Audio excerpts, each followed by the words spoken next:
Mariing iginiit ni Acting Philippine National Police Chief, Police Lieutenant General Sem Melencio Nartates Jr.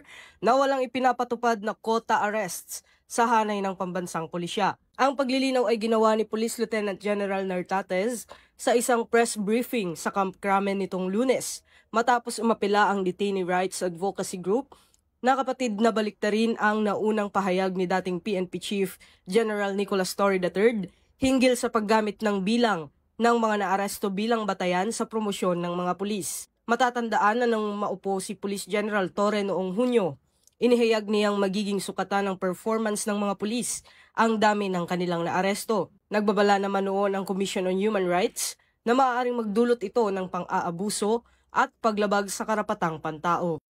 Okay, there's no such thing as quota arrest. Sinabi ko na nga kanina,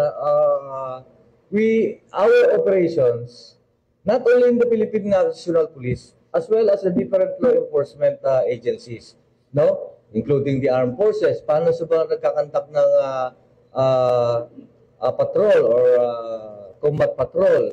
It is intel-based, no. Napakasimple ang intelligence. We send out priority intelligence requirements, and then from periodically or in a daily basis, essential elements of information dumarating, and we process that.